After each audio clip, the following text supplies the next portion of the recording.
to The Street 919 FM every Friday from 9:15 a.m. to 9:45 a.m. with Kingdom Health Services, situated at number 125 to 186 Eastern Main Road in Tunapuna. For the program, Health and Healing, merging the old with the new, with Mr. Brent Diet.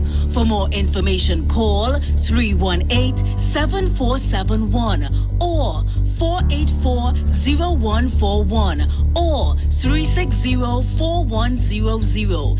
It's all about Kingdom Health Services on The Street 919 FM.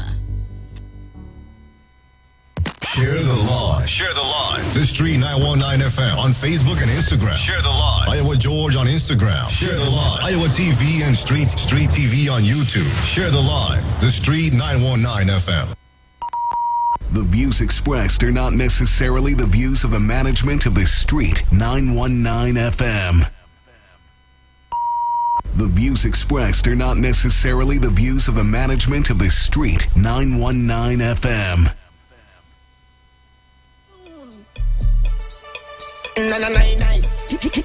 Watch your step.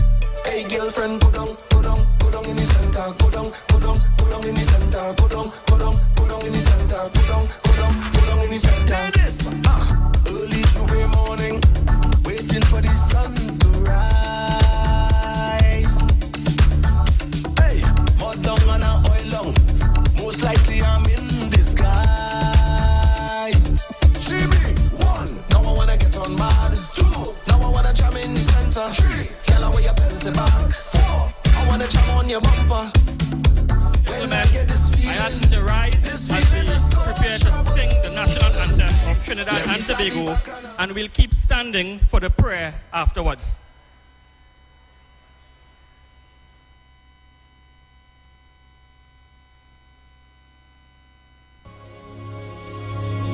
forged from the love of liberty in the fires of hope and prayer, with boundless faith in our destiny, we solemnly declare,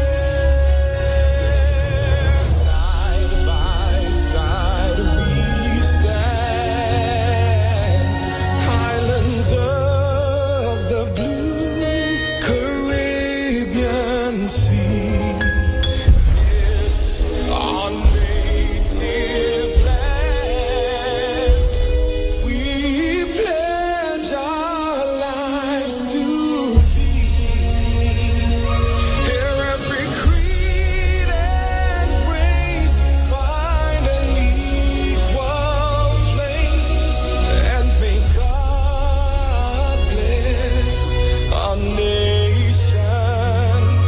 Hear every creed and race find an equal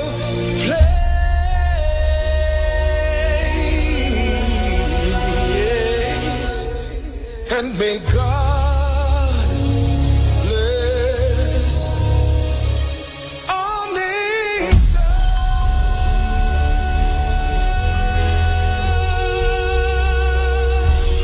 Almighty God, most beneficial and merciful, creator of the universe and embodiment of divine wisdom and light, we come before you with thanksgiving and praise. May your will be done in our nation as it is in the heavens. Please bless our political leader, party officials, activists, and all the people of Trinidad and Tobago. Give us the grace to always see good, be good, and do good, and the courage to serve the people. Protect us as we stand against injustice and iniquity, and inspire our endeavors to find the right solutions to the problems that are affecting our fellow citizens. Grant that we may always work together with humility and respect for the greater happiness of all and the honor and glory of our country.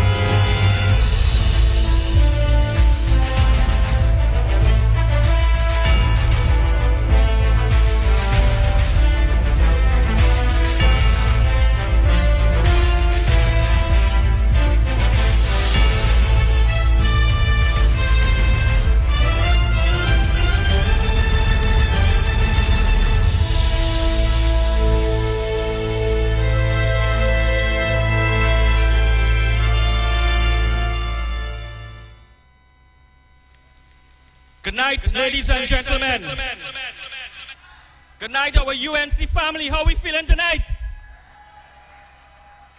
Welcome to the constituency of La Horquita, Talparo.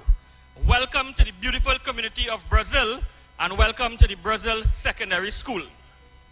Tonight we have a powerful lineup of speakers for you. Our very first speaker was appointed an opposition senator at the start of the 12th Republican Parliament. He comes from a successful international career in football. He played midfield on the Trinidad and Tobago national team from 1992 to 2005. He served as captain and scored 8 goals in 35 games, including playing in 6 FIFA World Cup qualifying matches. He attended the American University, where he obtained a BA in International Relations. He is one of the all-time greats at American University, in the top 10 all-time for both assists and points. As a professional footballer, he also played for clubs in Belgium, Switzerland, Greece, Lebanon, Trinidad and Tobago, the United States, Sweden, and the United Arab Emirates. In 2002, he coached the Lebanese side Mabara, and in 2011, he coached Racing Beirut. He ran for FIFA president in 2015, and he runs the David Nackett International Football School. Bringing his international experience back home, he has always held true to the belief that Trinidad and Tobago has the best chance of moving forward under the UNC with Kamala Persad-Bicesta's leadership style of inclusion. Let us welcome to the stage Senator David Nackett. Got to find a solution to this.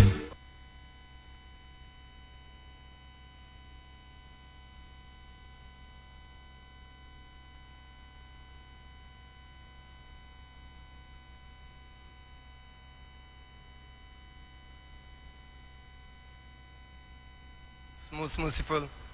La Horquita, my second home. I consider La Horquita my second home. After Tinapuna, of course. Since we beat Ole last time in the football. I don't even remember that. Now, good people of La Horquita, and by extension the East-West Corridor, I was asked to speak today about crime. You know, and I was conflicted immediately, because the last time I spoke on the corridor, and I spoke about crime, and basically nothing has changed. I spoke about how many murders we had, how many people get shut up in the poor and disadvantaged communities, the constituencies that the PNM run, that they control for the last 62 years. And if I come and talk about crime now, I come and tell you the same thing. How 4 people get gunned down in Cocorit, in Powder Magazine, how 5 people get killed before in Har Place, how every 2 days somebody getting killed in La Horquita or in Tinapuna. And all of these things, the country is fully aware. True? All of these things. So you know what I said to myself?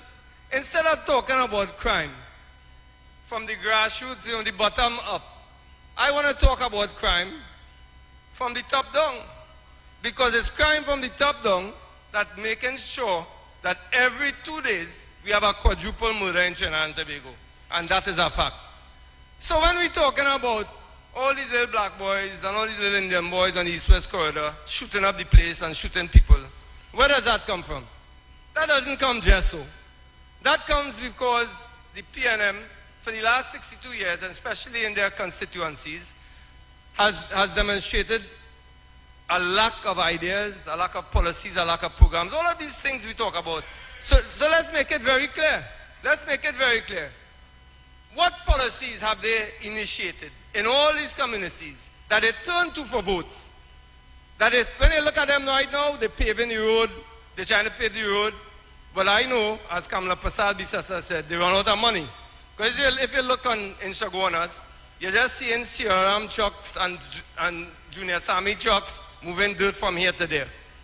But when we're talking about the serious crime, we have to ask ourselves, where is the $3 billion? The $3 billion that the Auditor General, and I want you all to give her a round of applause, the Auditor General who stood up to this corrupt, evil PNM and said, no, I am not going to allow, God knows what has been allowed in the past. Who stood up to this PNM government and say, I'm not going to allow that $3 billion of the people's money go unnoticed, because that is what contributes to crime. Because when you can't give grants to people, when you can't give grants to the disabled, when you can't give grants to people suffering below the poverty line, when you can't give that milk grant to single mothers, when you can't give that laptop, when you look at that father and you say to that father who has to look to his mother, to his wife, and tell him he doesn't have money, he doesn't have opportunities, how many times he went out and couldn't find a job, what do you think he is going to do? Man, I'm telling you, as it is, if I am faced with looking my wife in the eyes and watching her look at me, that I am less than a man, and I want you all to understand how that is in the communities, because people don't understand that because they can't relate it.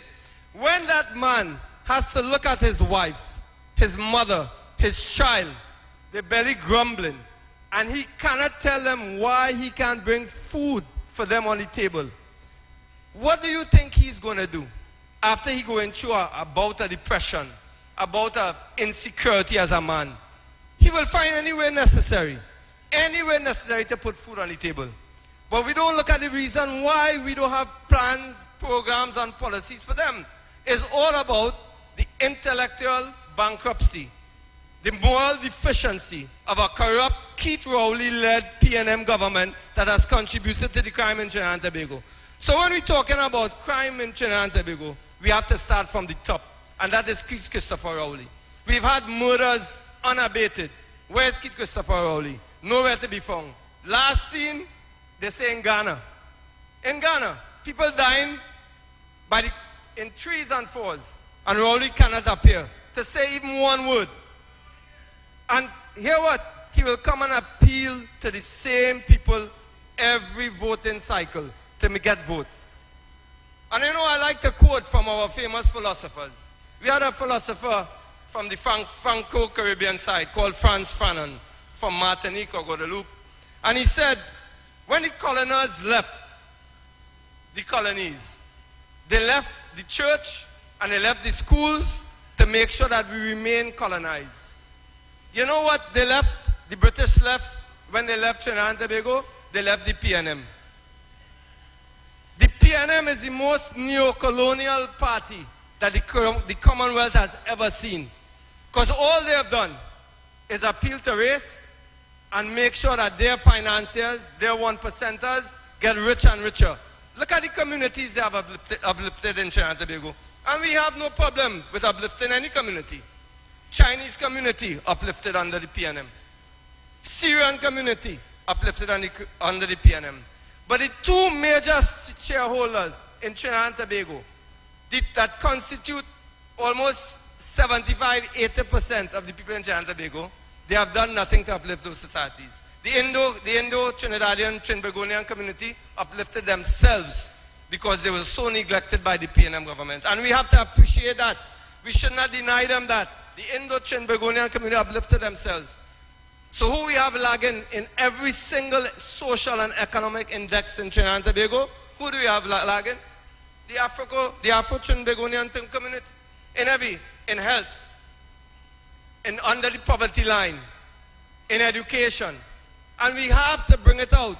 And we have to ask ourselves, why a so-called government that is blackface, white mask, why they would allow our community in Tinapuna, in the zone, in Bangladesh, in St. Joseph, in Lavantil, in Picton, where people get killed, in Har Place, East Dry River, Bagatelle, Scorpion. We could call communities up and down in Sangre Grande.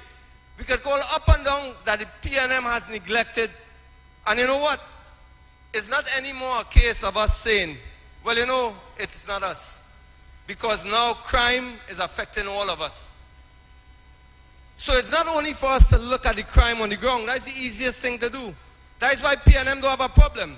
They have all of us looking at all the little black boys and Indian boys who killing each other on the corridor. But we're forgetting who is the cause of that killing on the corridor. The cause of that killing on the corridor is Keith Rowley, Coleman Burt, Marvin Gonzalez, Esmond Ford, Stuart Young, because these are the people who profit off of it. If Stuart Young if Coleman Burt could come to the parliament and laugh and lie and tell people along with the Attorney General that he submitted documents and blame everything on the Auditor General, $3 billion. And you know, I always said I will say this to you. You know what is 3 billion? Because I feel we don't understand what is 3 billion. I'll give you an example. A million seconds, that is 11 days. A million seconds is 11 days. You know it's $1 billion, a billion seconds? 32 years. This PNM government has over $500 billion. I want to get into where's a trillion. $500 billion in their 9 years. Money unaccounted for. So when you see in the communities of Lavantil, going up all the way to Tinapuna, Sangre Grande, all up the way to Kamuto, Manzanilla, when you see those poor communities, our brothers and sisters, without any avenue for advancement. I mean, they're talking just the other day about, I hear Foster Cummins, and that's another one we have to be careful about. Foster Cummins get questioned so many times by the police. They say if he get questioned 2 more times, he have a free trip to America to be on Jeopardy. Every other week, he getting questioned about something, Foster Cummins. And I'm waiting for your pre-action protocol. Because he like to do that. They like to do the wrong thing, and when they call them out, every time they question about something. So I am begging you, the people of Trinidad and Tobago, do not look anymore at the bottom level, at the grassroots, and ask, well, why these people killing each other? That is where they have us looking. We have to look at the people who are in charge. If you put somebody like Esmond Ford in charge, and I've been walking up and down the length and breadth of Tinapuna, and even the PNM people will say to you, but if Esmond Ford don't do anything, he's pave a road here, pave a road there. You have to ask yourself, well, why you keep voting for a man who cannot take Tinapuna forward? Why you keep voting for Terence Yalsing, who can't take St. Joseph forward? Why you voting for Marvin Gonzalez, who can't fix his own ministry? Then the blame is not on them, the blame is on us. But if we continue as a people to not recognize that if you do not give communities deprived for 62 years under the PNM of programs and policies, if you cannot give them the direction to go in, inevitably you're going to have crime. Because people have to feed their families. I'll tell you what is the biggest concern in the community. When you go in the community, I was there walking on Saturday. You know, everybody have their own needs. If I ask some people here, they will tell you, well, my biggest problem is finding a job for my children. Somebody else might say, my biggest problem is I want a bicycle pathway to ride on. Everybody have their own needs. But in the poor communities of Trinidad and Tobago, you know what is the biggest problem? Not crime. Biggest problem is food security. People don't know when, from breakfast to lunch, when they're putting food on the tables. And you all know what I'm talking about. So when food insecurity is your biggest problem, you don't have time to study about crime? A thief ain't going and steal from somebody who has no food. A thief know where he's going and steal. So what I'm telling you is problems that affect us here on the ground.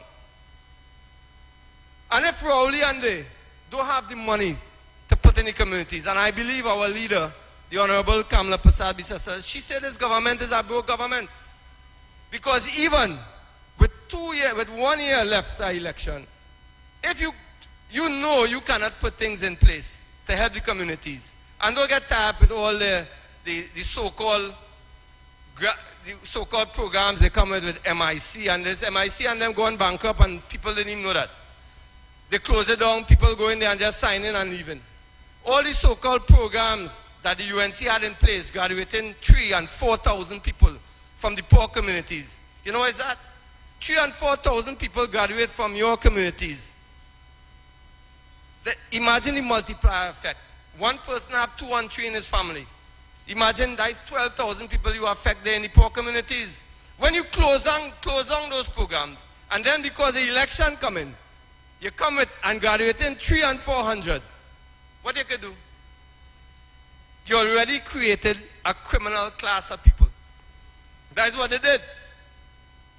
Whether we accept it or not, that's exactly what the PNM has done. They have created a criminal class in Trinidad and Tobago. And at the head of that class is Keith Christopher Rowley. Because Keith Christopher Rowley has said to us time and time again, we do not care about you. We do not care about you. People get dead. Who dead, dead. Who live, live. So I asked Rowley, why haven't you addressed the crime situation in Trinidad and Tobago? Rowley sent me a big, put up on his Facebook. You know Rowley consider addressing crime? He mentioned it 2 or 3 times in The Guardian. That he concerned about crime. Addressing crime is what Kamla Prasad-Bissessar does. She addresses crime by making sure there are policies in place, sporting policies. She addresses crime by making sure there are grants for people who are in need. She addresses crime by making sure there are social policies. She addresses crime by the most important factor that address crime and poverty, which is education. Under the UNC, education was at an all-time high, 400 million and plus. Under the PNM, it has cut into less than half of that. If education is the way you take people out of poverty, when you cut that in less than half, what do you expect to happen in the country? What do you expect to happen with all that youthful energy? What do you expect to happen? That is where the crime is. So I was never concerned today when I was given my brief about why I should talk about crime. I'm not coming anymore to tell you about how black people killing black people.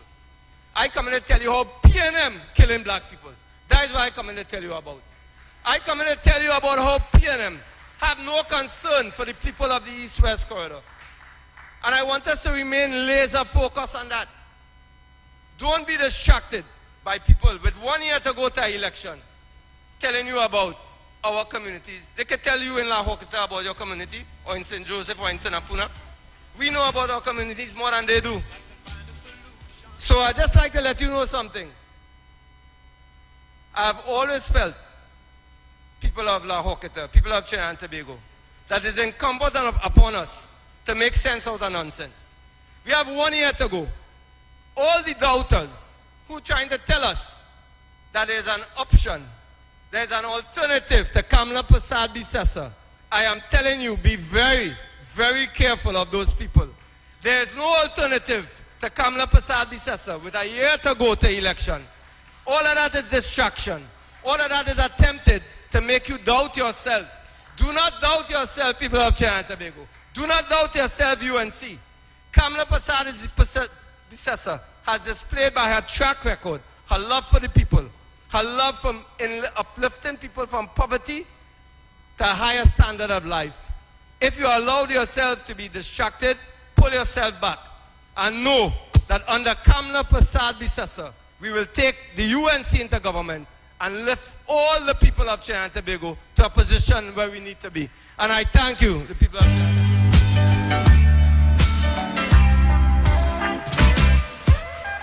Got to find a solution to this pollution. Oh, oh, oh. Got to find a solution to this pollution. Yeah. My UNC family, good evening. La Hoketa Talparo, are you here? This is our home. I'm not hearing you all.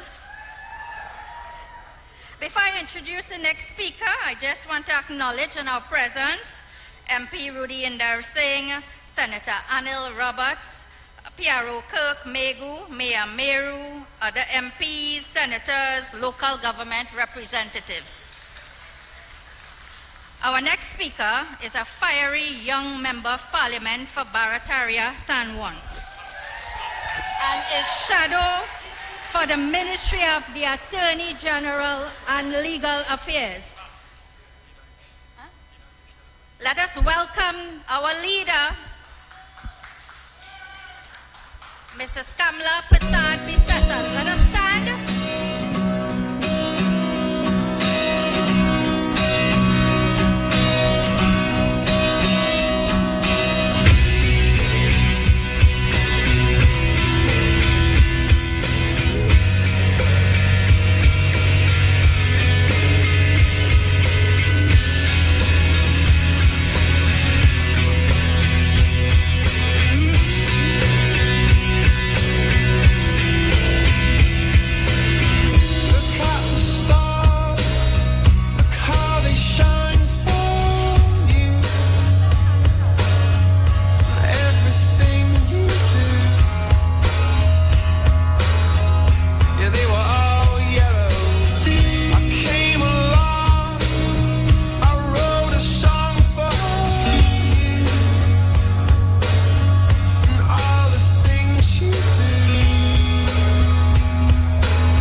Welcome, leader. Welcome to La Hoqueta Talparo.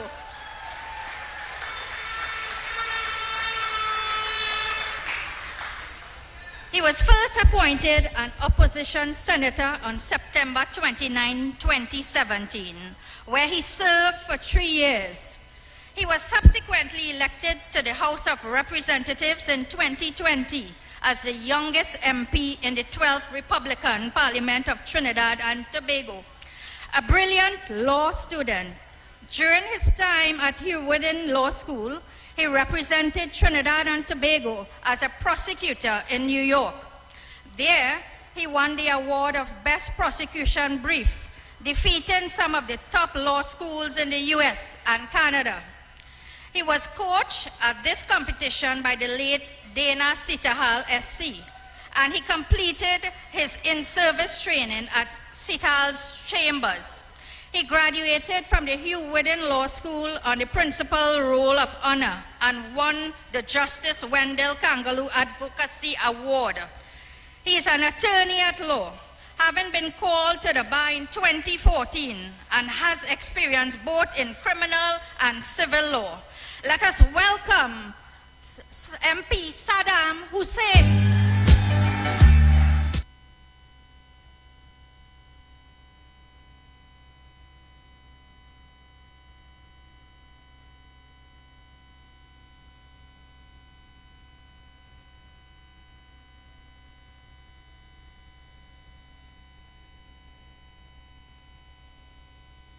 NC family, good night, La Hoqueta Talparo. Welcome to the honorable political leader, the best Prime Minister of Trinidad and Tobago, the next Prime Minister of Trinidad and Tobago, the Honorable Kamla Prasad Bisesar of Senior Counsel, and Dr. Bisesar. Tonight we meet my UNC family. After 35 years of struggle, after 35 years of labor, the United National Congress continues to stand tall, stand proud, and stand strong in Trinidad and Tobago, and nothing will move us. Nothing will move us. We have always fought for democratic principles, we have always fought for the rule of law, and for every single government we have kept them accountable of upholding our constitution, which is our supreme law. So tonight, I want to address you on some matters in relation to what is taking place in Trinidad and Tobago. Because you need to know what this PNM government is doing with our constitution and our democracy. Tonight I say that the PNM is trying to hijack our democracy by undermining our constitution. They are hijacking our democracy by undermining our constitution. We have several independent institutions in Trinidad. We have the courts, which is the judiciary. We have the EBC. We have the Integrity Commission, the Office of the DPP, the Service Commissions, the Ombudsman, and we also have an office called the Auditor General. You're all probably hearing some stories coming out of the newspapers about this Auditor General and the constitutional impasse. And tonight I want to tell you how the PNM is attacking that office and that Auditor General, Ms. Ramdas. You would remember that this PNM government, they tried to remove a sitting Commissioner of Police out of office. They collapsed the Police Service Commission. You remember other PNM governments had a Speaker of the House under house arrest. You all remember that? They tried to remove, well, they in fact removed a sitting Chief Justice Sharma. More importantly, recently, they were attacking the DPP, that the DPP had to go and seek legal advice after getting attacked from the Attorney General, but I'll deal with him just now. And then you have seen that the Prime Minister will attack judges because the judges are ruling against the government when the government break the law. So Rowley vexed that the judge say you break the law, so I go in and say the judge wrong. That is what Rowley's policy is. That is a galloping dictatorship in Trinidad and Tobago, and under the UNC we will stop that dictatorship. But you must give us the mandate. You must give us that mandate, that political mandate, to remove this PNM government out of office. They are destroying our country day by day. In fact, as the minutes go by, they are destroying Trinidad and Tobago. But what we must understand is the Auditor General's role. You would observe when we are in the Parliament, we spend about 7 to 8 days trying to pass the budget. And you know the budget is not small money. That is billions of dollars. That is in excess of $65 billion we pass to allow the government to spend this money so that they could fix road, build school, police station. Now, we're passing that budget, but nobody knows where the money go in. So that is why you have the Auditor General to check the books. So if the government got $60 billion, she will go through the whole year of finances, the accounts, and she will find out whether or not they spend the $60 billion, where they spend the $60 billion. So that is a check and balance. That is accountability with respect to public office. So the Auditor General must receive the accounts for Trinidad and Tobago at the end of January. So the financial year will end in September. We're clear on that, right? We have to understand what is taking place. So the government has about 4 months later in order to give the Auditor General the accounts, to check the books, to make sure what they were allowed to spend, they actually spend it. So for the last financial year, which is 2023, the government submitted accounts to the Auditor General on the 31st of January. It was properly submitted then. No problem. But however, 2 months later, the Ministry of Finance picked up the phone and called up the Auditor General and said, whoops, that account we give you in January, it's short by $2 billion. $2 billion, eh? Look, we're going through the kahani here, the story. We're going through the story. She picked up the phone, she said, look, we're missing this money. We have to check back some books. So the ministry went back and they started checking the book, the Ministry of Finance. When they realized it's $3 billion now. So busy the Ministry of Finance, we're talking about the accounts of Trinidad and Tobago. They start sending the Auditor General WhatsApp message to tell her, hey, we make a mistake with the accounts, pull back that one and take this new one, but we're not sending it to you yet because we still have to check it. That is what they were saying on the public record. And you know who confirmed this? You know, it have a man called Limo. Limo. Look, I have the letter here in my hand. Amo went and gave the whole story of what happened. That they were sending messages and they were calling, they were hounding the Auditor General to accept these new accounts with new figures. So first you tell her, listen, the amount of money the country collect in the last financial year was $60 billion. But we now check back with numbers, the records, and we found that we really collect $63 billion. But it tells you this on WhatsApp. Imagine that, right? Then they say, okay, we have everything in order. They went and they burn a CD now. And they give the Auditor General a CD with the new accounts. When last time they used a CD? When last time they used a CD? And Imbert is telling this country and want us to believe that $3 billion is missing because they put new technology in the BIR office. They scan, check, and put it up on the system and digitize, but them burning CD and giving them giving the public accounts. You all believe that? We cannot believe a single word that this government tells us. So the Auditor General said, no, I can't accept these accounts. Because the law says that I can only accept the accounts as at January. That was the cutoff date. Then they sent her this letter. The same lawyer letter. The Attorney General threatened her. They said, if you don't take this, if you don't accept these accounts, we're going to take it to court. Really? Well, the lady, she said, okay, I'll look at the accounts. So they sent her some new accounts now. And they sent this in around April or so. But you know when they did the accounts? In January. They were backdating the accounts of Trinidad and Tobago. You know what that is? That is unlawful, that is illegal, that is fraud. That is fraud.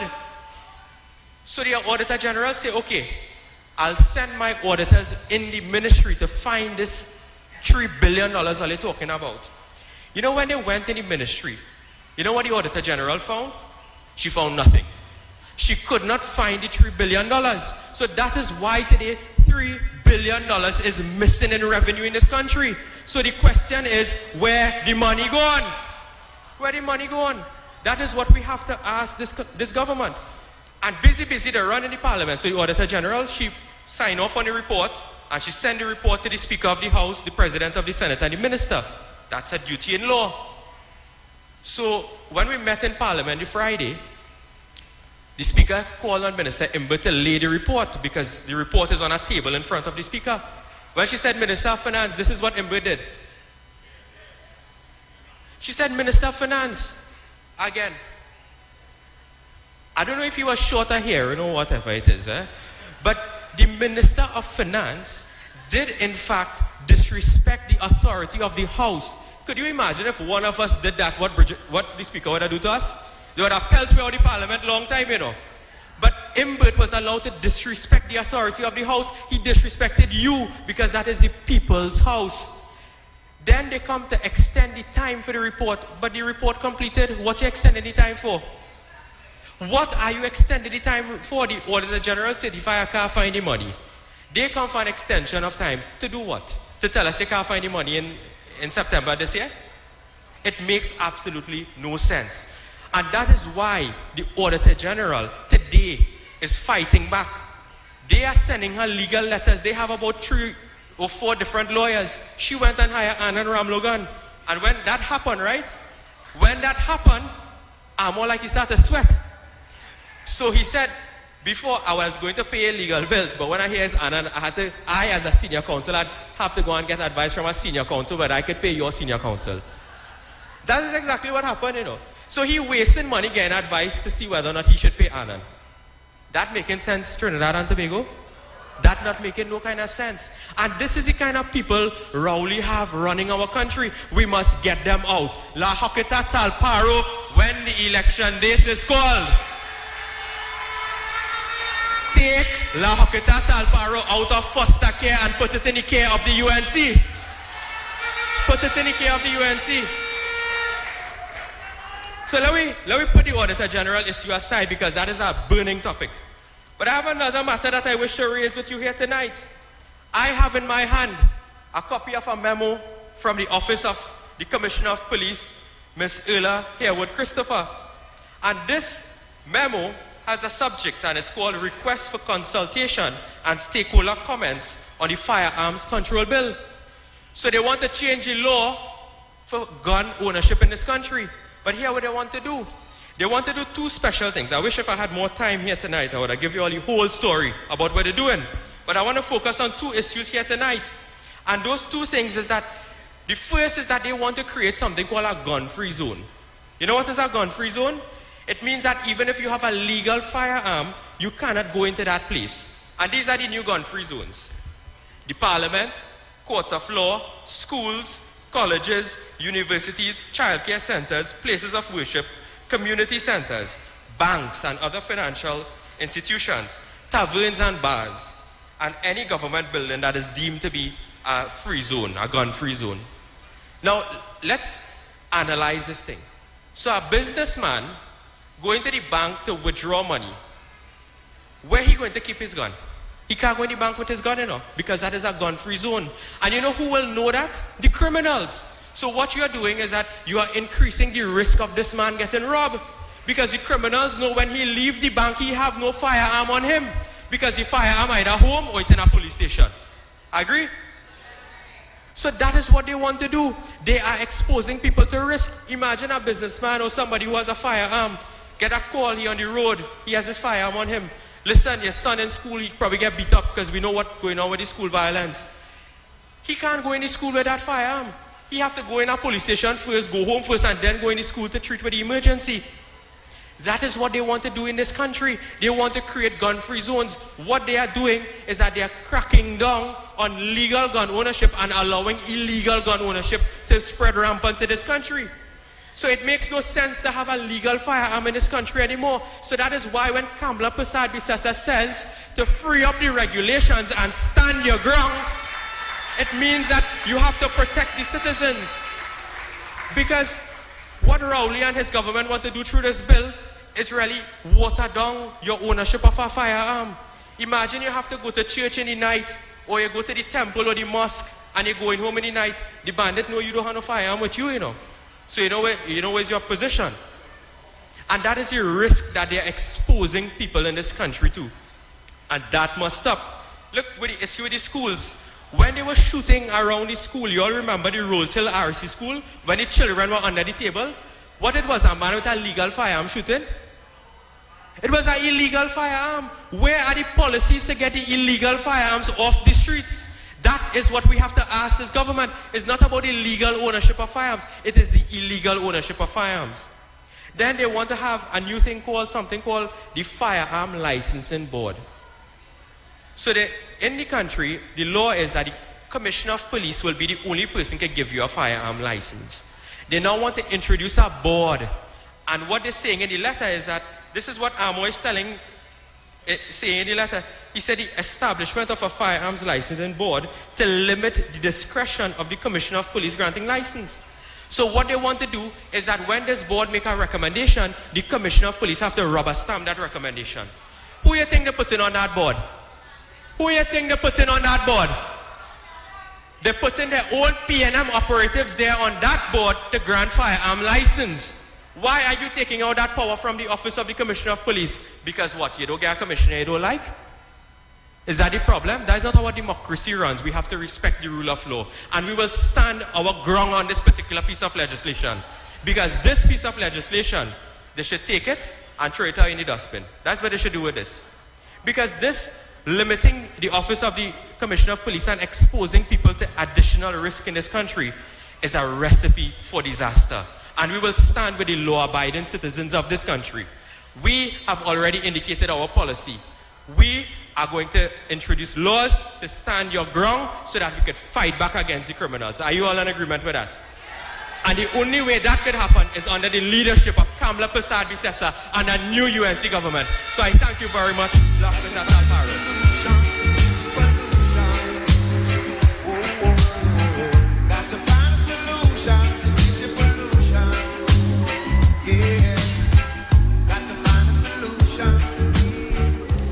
Let's give it up once more for MP Saddam Hussein, young, brilliant UNC mind. Before I introduce our next speaker, I just want to speak 1 minute about how special this place is here. And I'm going to read us a very short article from the Guardian newspaper. The Globe Club of the Brazil Secondary School is making waves. This is an article from in July 2023. In July 2023, the club was nominated for a National Youth Award in the category of Environmental Sustainability and Preservation, practicing and advocating the ideals of environmental sustainability and preservation. The club was given the Award of Excellence in this category for work on its hydroponics garden, hummingbird garden, butterfly garden, and a bioscan project. 25 years ago, this entire area was covered in bush. It was like a mini forest. Mr. Delphine Daniel, you're a resident of Brazil. You remember how it was. And back then, we had a very dynamic Minister of Education. It was under a UNC government. And that Minister of Education understood the importance of educational facilities in rural communities. In September 2000, the Brazil Secondary School, formerly known as the Brazil High School, was opened. And back then, we had criticism from a gentleman saying we were building schools. Madam Political Leader, we were building schools for what? Lagahu and Duens. And you know who was the man who was saying that? Imbut. Right? I know how much he compared to Adwen in terms of height. Right? That was the guy who was making the comparison, the criticism. Well, I'll tell you something. Madam Political Leader, this is my electoral district that we are in tonight. This is the only secondary school within my electoral district of Londonville, Talparo. And on behalf of the burgesses of Mundo Nuevo, Tamana, El Quemado, Brazil, Todd Road, Las Lomas, even La Joqueta and San Rafael, I want to say a hearty thank you for building this school back for us back in 2000. And the children of Brazil Secondary School will continue to make you proud.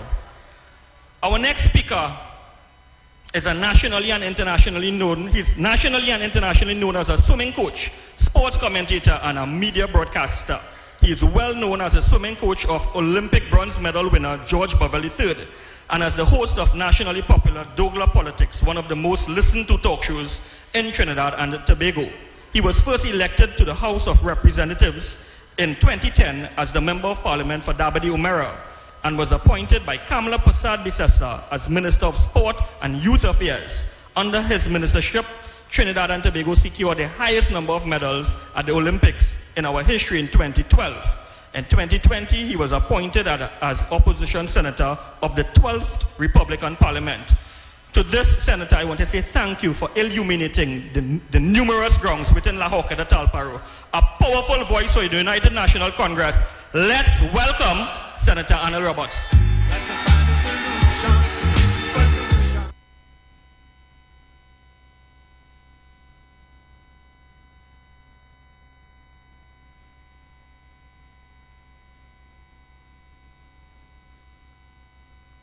Family, good evening. I just leave my little 9-year-old daughter doing homework. I say, girl, do your homework and go to bed. I had to go Brazil. She said, Daddy, where you going? Airport? I said, no, I'm going up in a place where the UNC is strong and has soldiers who will vote for Kamala Prasad-Bisesa to be the next Prime Minister.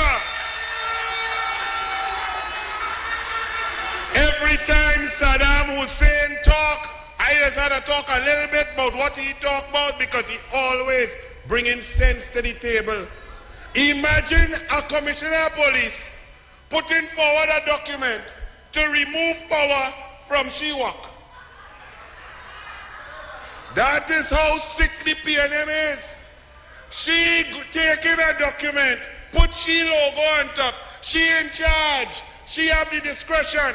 She could protect people. She could protect citizens. And the PNM tells she, girl, we just give you tea party and think we just renew your contract. Here what? Give we that power. We want to put a PNM board to decide who could get firearms. All you ever hear more nonsense in your life? The PNM is turning your economy and your money into a Ponzi scheme. Forget big word, you know. Auditor General and constitutional authority and the right and accounts and management letter. Forget all that big talk. The PNM thief your money and tell the lady, look, cook the book. And the lady say, I not cooking. I just only cooking kitchen. So you understand what I say? The PNM thief your money. They say, oh good, that looking too big boy. Call that lady, hit she on WhatsApp and tell she we find $3.49 billion. The lady watched the WhatsApp, she said, well all right, where it is, come and show me. They can't show she, right? They say just add it in and we go organize, don't frighten. But they find an independent human being. And that's why PNM can't take independence. PNM want you dependent. PNM want to victimize you. PNM want to tell you what you have to do. PNM want to instruct you, because independent authority means you have to be good. And the PNM not good. The PNM sucks. The PNM not good at education. Our children suffering. The PNM not good at giving you water. You're going back to the days of lifting bucket. The PNM not good at crime fight. We had to dodge bullet. Now they want to take away gun from the few we that have to protect you. Well, Kamla Prasad, say fire burn that. If you're a good citizen, certificate of character, you must defend yourself against the bandits. Imagine in Cocoa Reed Powder Magazine, a man just ride through and kill 4, shoot 8. We don't even know the numbers, just bullets sparking all over the place. You know what is the irony of that? That is a PNM stronghold. That is Diego Martin. Diego Martin had Rowley, the Prime Minister. It have him but the longest acting Prime Minister in the history of the Caribbean, because Rowley always outside somewhere. And it have a next no-name one, but he's a PNM. It have a PNM corporation.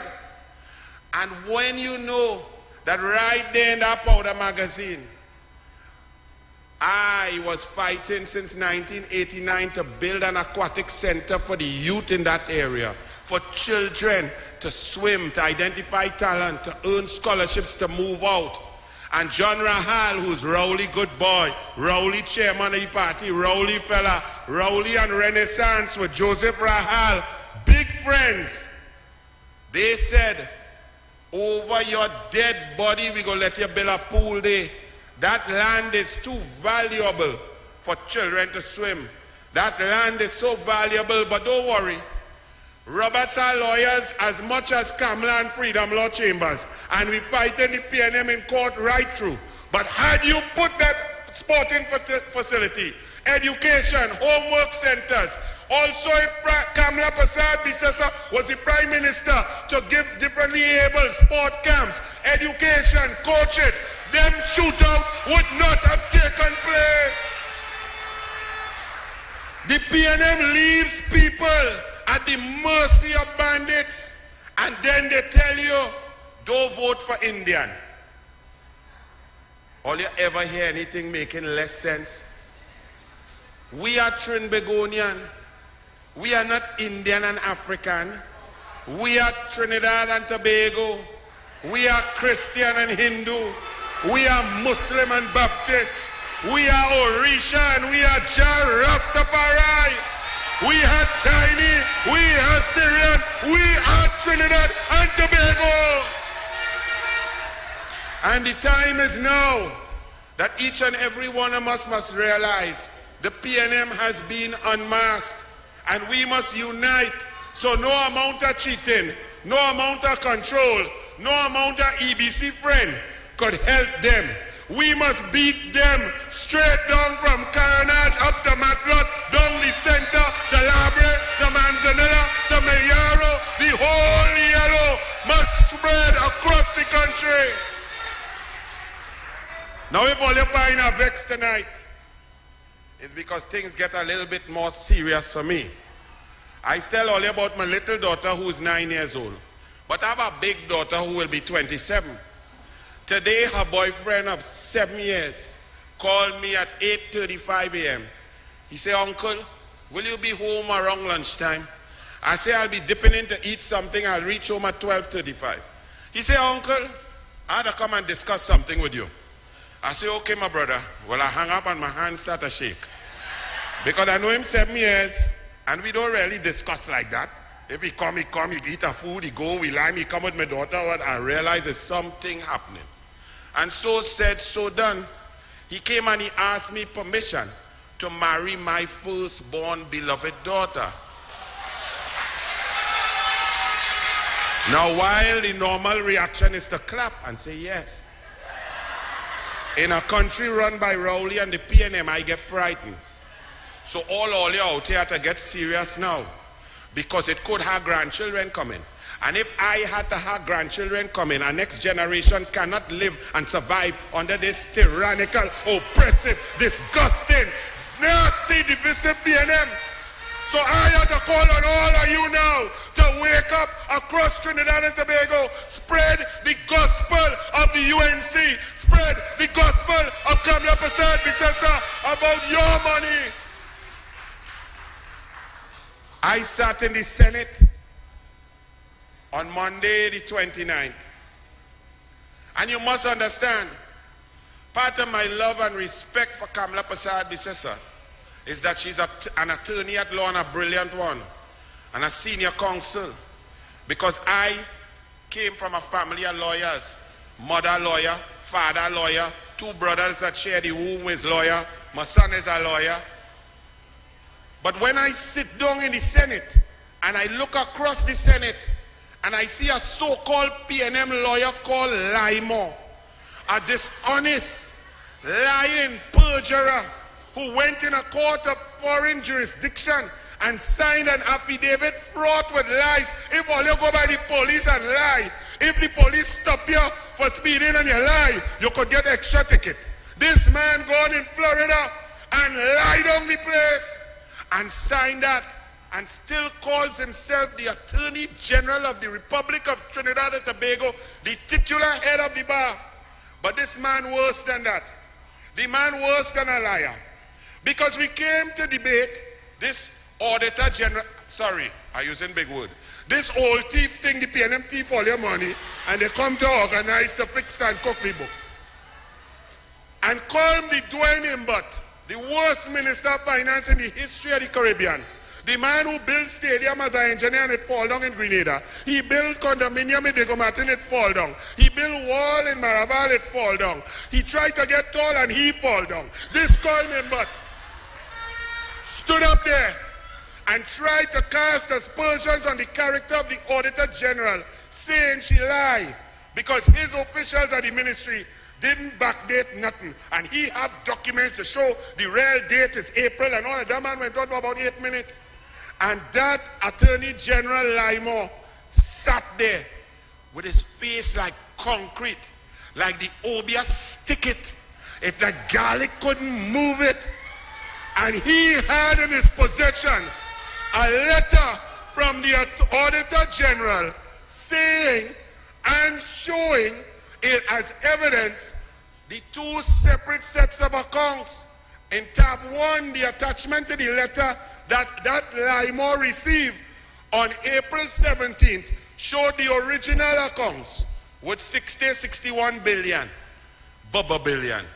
And in tab B, in his possession, given to him, the Auditor General gave him the fraudulent accounts backdated to January 31st, showing 64 billion dollars. That Limo admitted he got the letter, he read the letter, he told the Auditor General, I can't help you, I done against you because I with the Dwayne. And he knew that what Imbot was saying was totally false and a lie. Now the Parliament is sometimes described as the highest court of the land.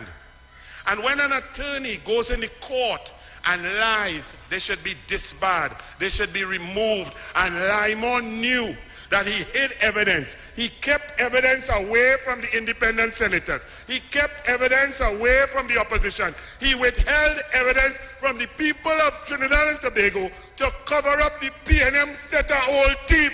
Limo must go. But this is the policy of the PNM. They put the most incompetent human beings in big work. That is why 21 babies dead, because Dial Singh is a dunce. That's why our children going to school, it have more knife and fight, because Gatsby Dolly is a dunce. The accounts getting cooked like Ponzi scheme, because the Dwayne is a dunce. No money in local government, no releases to corporations to serve you, because tight pants Catwoman wearing suit Paris is a dunce. The PNM is full of dunce.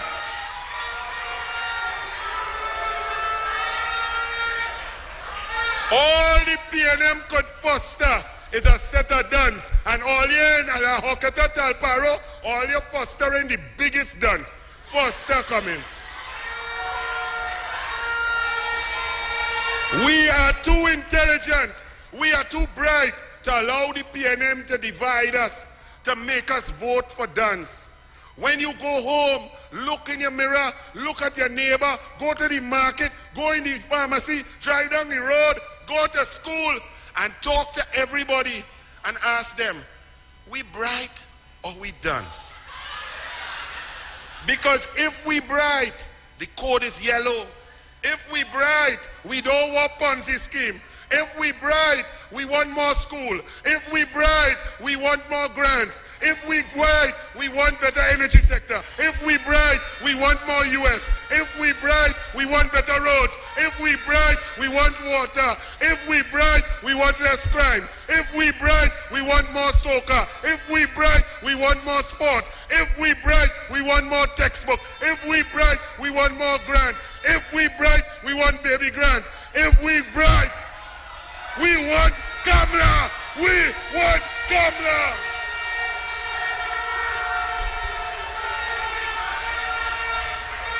And I think we bright. I think we children bright. I think the country bright. I think the sun will rise bright. I think the yellow bright. I think the people bright.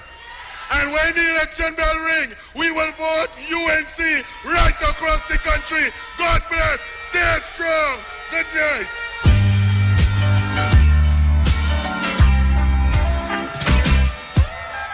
Got to find a solution to this pollution. Oh, oh, oh. Got to find a solution to this pollution. Yeah. Got to find a solution. Thank you, Senator Anil Roberts. The constituents of La Hoqueta Talparo, they're eagerly waiting to return a United National Congress candidate as the next member of parliament for La Hoqueta Talparo. After the next general elections, La Hoqueta Talparo will lead the way for the UNC forming the next government of Trinidad and Tobago. If you agree, let me hear you. La Hoqueta Talparo. Our next speaker has a track record of entrepreneurial and management excellence for over 25 years. She has served as a managing director of HDC, chairman of UDCOT, CEO of Pizza Boys Group, Minister of Transport, Tourism and Tobago Affairs, Director of VIMCOT, CEO of PTSC and the Business Development Manager of UE St. Augustine, along with board memberships of TNTech and YTEP. She's a chartered accountant, certified professional accountant, and certified management accountant. She holds an MBA from the Edinburgh Graduate School of Business and a Chief Executive Training Certificate from the National University of Singapore.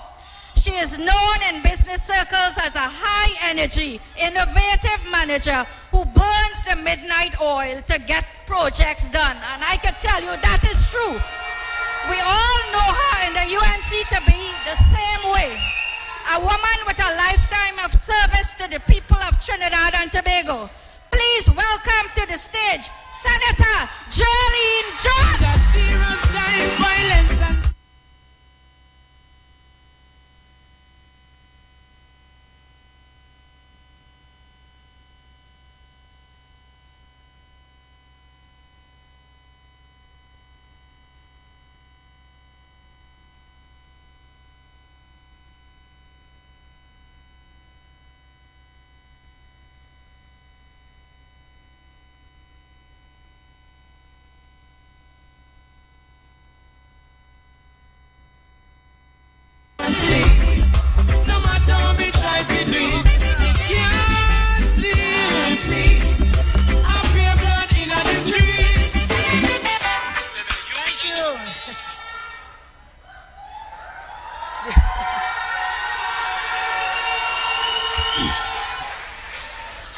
Honorable Leader of the Opposition and Dr. Gregory Besessa, members of parliament, my senatorial colleagues, members of the media, we are in the constituency of La Hoqueta Talparo.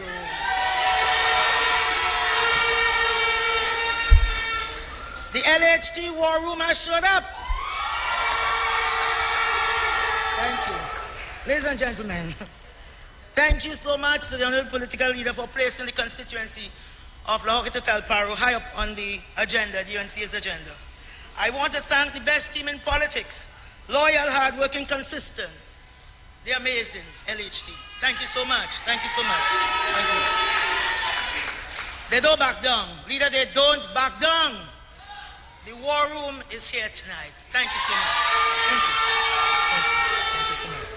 Madam Political Leader, we literally stand at the crossroads in Trinidad and Tobago with a constituency that is really in the center of our beloved republic. It is a space of a lot of potential. Lato will tell you that there are 38 bike trails, with 8 now functional because trees are falling down in these trails. Excellent trails because they are looking to see how they can stimulate community tourism in this area. 8 are now working well, I mean to say bikers can use, but the other 30, trees are falling down and the forestry division said they have no saw to clear the road. The Arena Dam is the largest in the country, and yet Brazil still gets no water.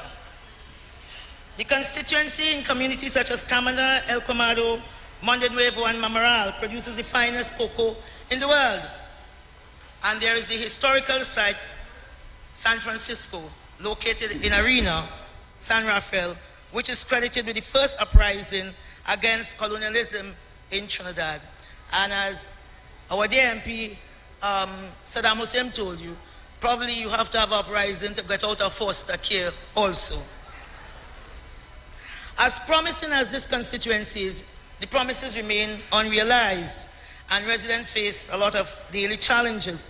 I recall in the run-up to GE General Election 2020, we had a lot of people. As you can see, this is a very vibrant group.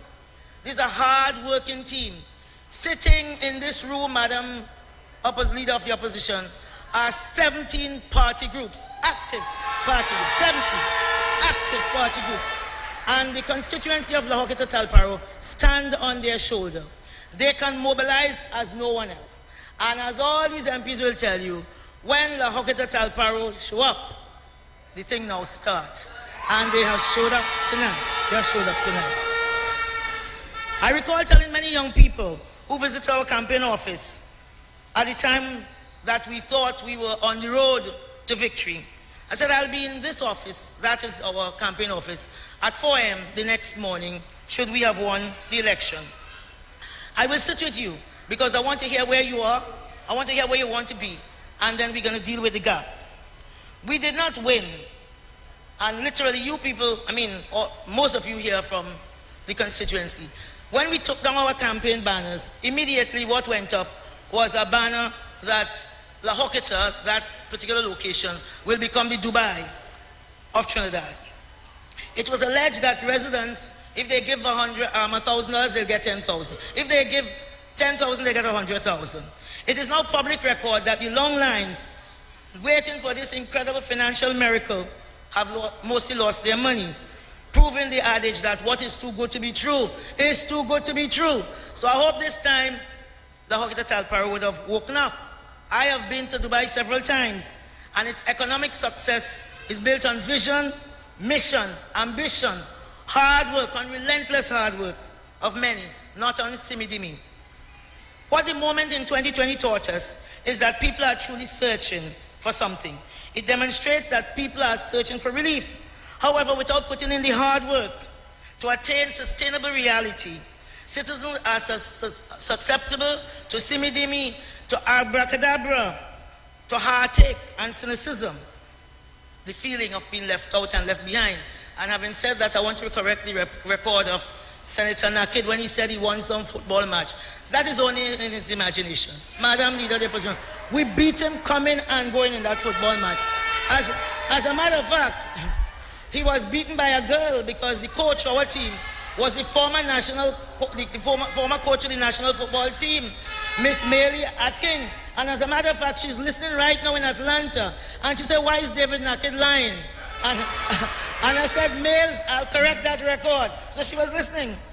So, Madam Leader of the Opposition. So this corridor which links east to west, which is really on the highway to hell. On it are the souls, born too soon, of 18-year-old Ashanti Riley, beaten and stabbed to death. 20-year-old Andrea Barrett, who was found dead in this area in the heights of a repo. And we cannot move on. For I don't understand why we can move on with all of these young people just falling by the wayside. It appears we have forgotten. I keep speaking about 9-year-old Jomo, died while playing in the savannah. September 23rd, last year, 4 children of Anissa Mohammed were all killed in the same night, in their bed. Faith Peterson, 10, Ariana Peterson, 14, Shane Peterson, 17, Tiffany Peterson, 19. Why is there no action? Why? I dare not think about why. Why is it? Is it that they are too poor? Why are we not up and about? Why are we not on the street? These lives have gone too soon. They are buried too soon. 6-year-old Kylie, just up the road in Grandy, killed in her bed, murdered. They are not coming back. And recently, the 4-year-old Amara, who did not leave as she came, she left in 2 pieces. And yesterday, 12 was shot in Caranage, all along this highway to hell. 4 of these 12 shot are dead. How can we be referring to a 22-year-old Shakin Utley as deceased? 22 years old. Antonio Jack, 57. Sadiki Utley, 31. And Jonathan Osman, 36. The USA National Rifle Association contends, only thing that stops a bad guy with a gun is a good guy with a gun. But we have to do more than that. As we sit here in this school, it takes more than that. We know our land is troubled. And sometimes people tell us that we are politicizing crime. But it will take politics to solve crime. It will take a woman of resolve to solve crime. It will take a woman who built 106 schools, because when you build 106 schools, it means there's a space for every child to be trained. They go there and they sit down and they learn something in that school. They learn civility, not as what is going on now. You are seeing fighting in school, children with knives in school. You send your children to school and you don't know if they'll come back in one piece. That is in Rowley, Trinidad and Tobago. That is our reality. You need a woman who will build. I mean, people sometimes, maybe the leader herself doesn't know what her record is, what her legacy is. Because sometimes these people are trying to push her, and she don't push back. But I don't want to go there tonight, you know, because if I go there tonight...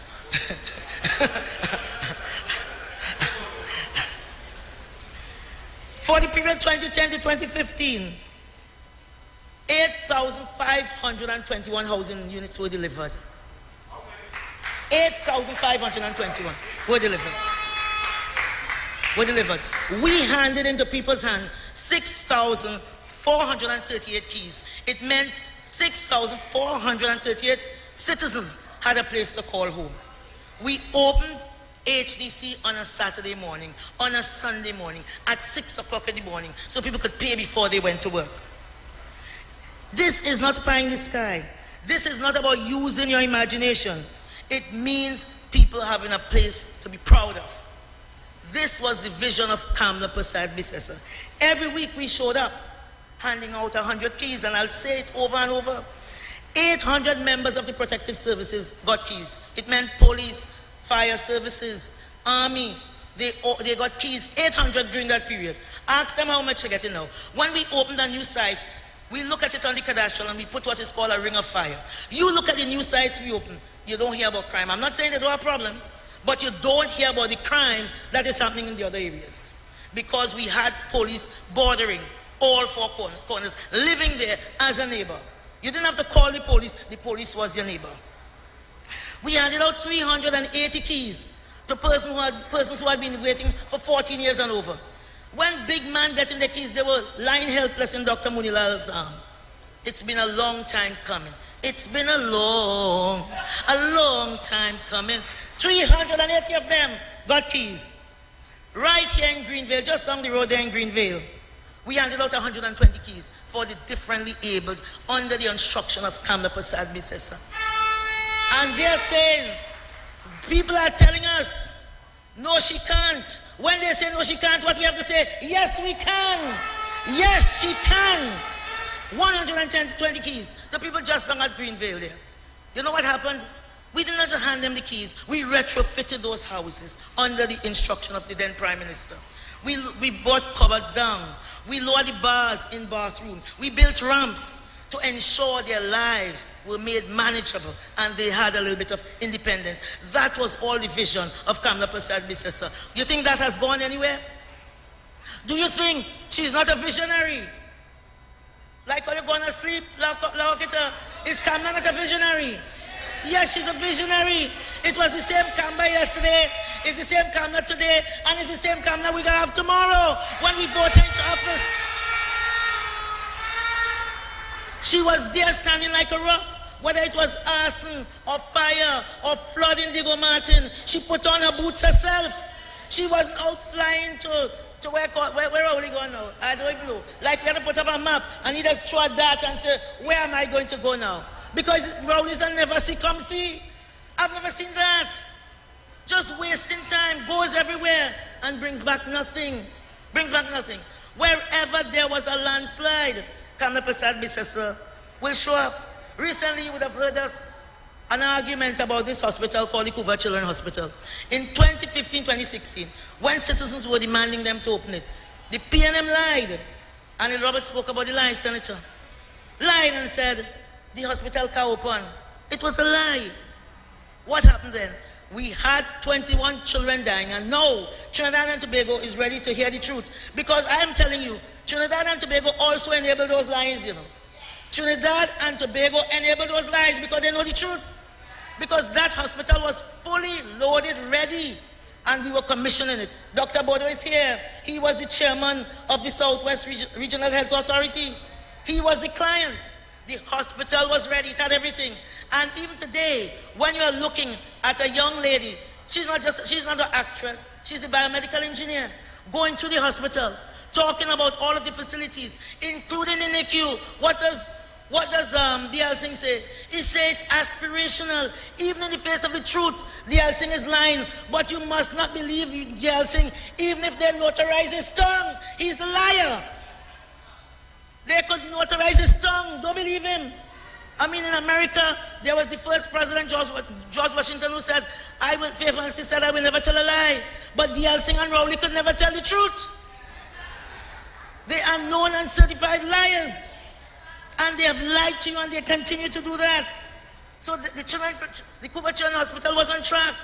They thought out everything and now tell us it has nothing there. But they have to account. I tell people I don't get hot and bothered, you know.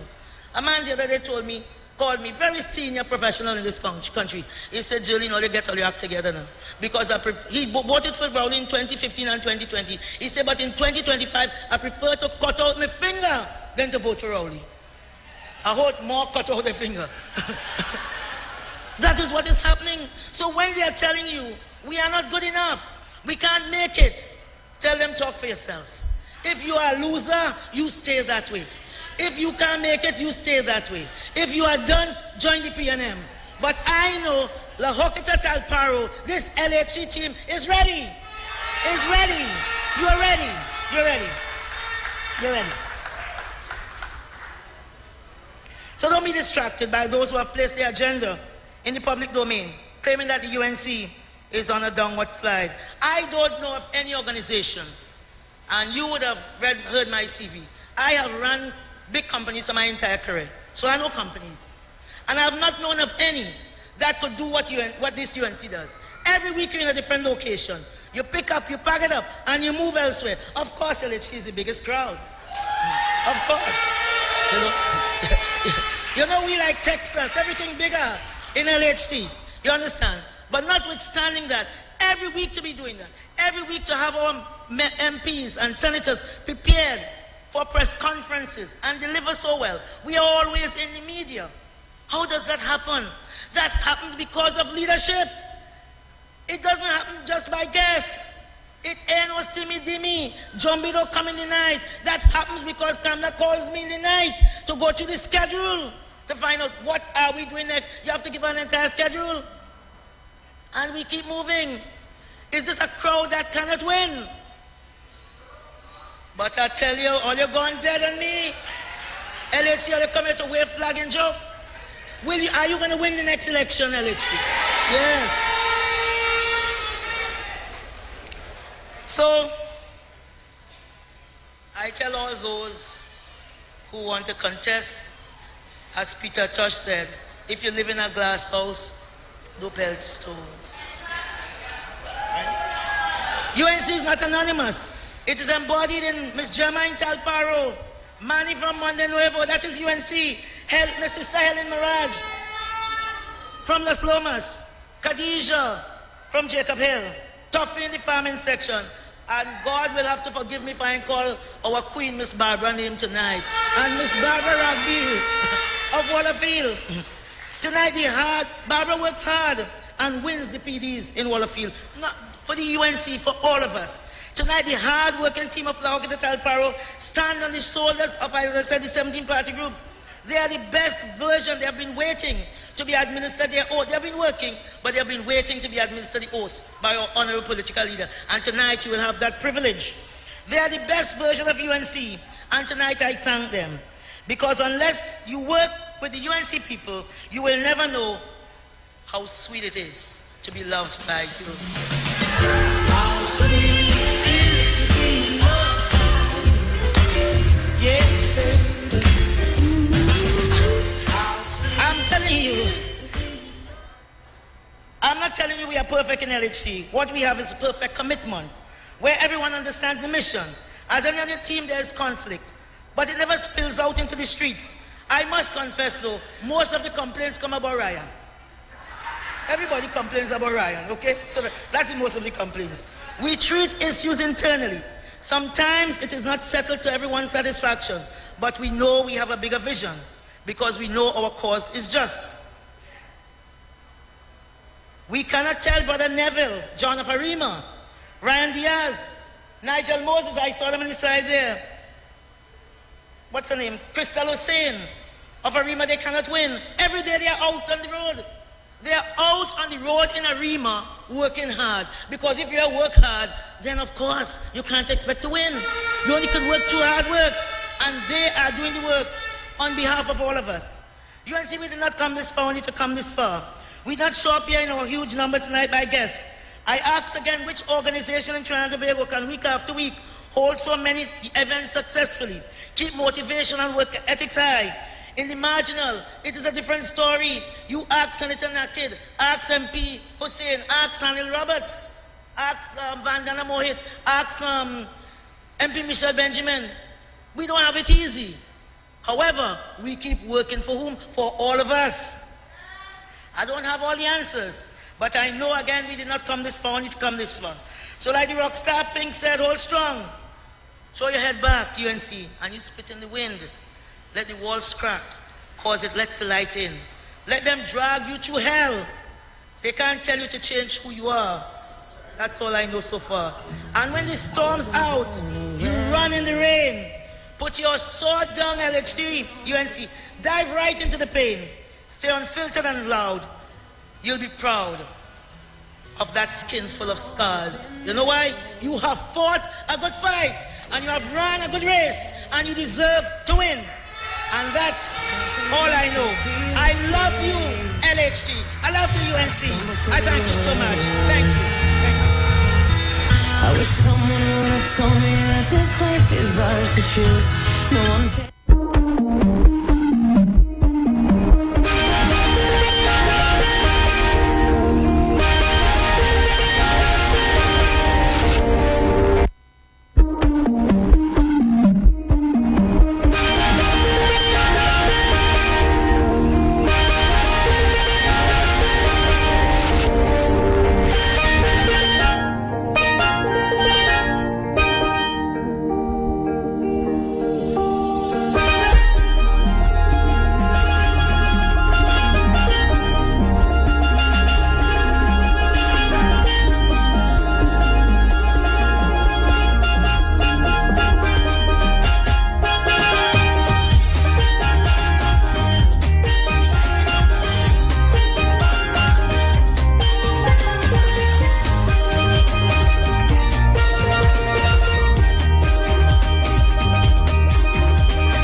Good evening, UNC family.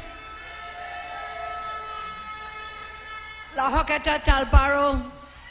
It's been a long time in coming.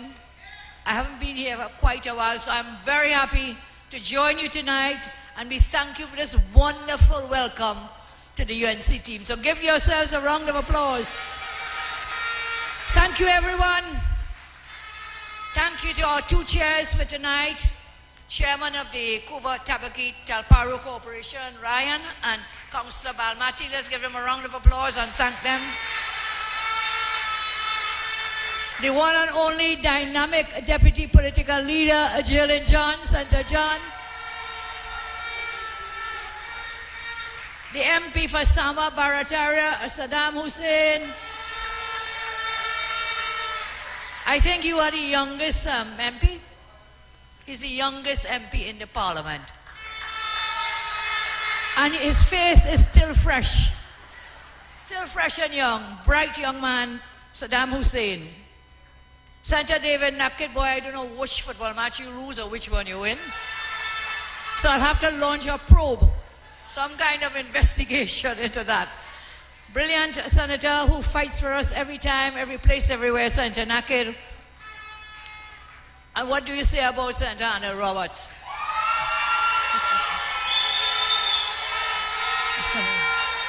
In the cabinet, he sat with me in the cabinet, and a cabinet is like a very noisy place. You have to make very hard decisions, and you get some for, some are against, and you have to get a compromise in the middle, and arguments really going back and forward, and Arnold in that cabinet will never stop talking. You remember they used to call him Spock? You all remember that when he was on radio? So in the cabinet after a while, I say, Arnold, dede. Dede, in other words, means shut up. He was a great minister of our government, and I'm very proud to see him here tonight, to hear him. Give him a round of applause, Anil. They can't stop you. They cannot stop you. And all these speakers here tonight, I thank our sister Jillian John, our deputy leader. We mentioned her before. Very hardworking. She has mobilized LHT here. I think she really deserves great commendation.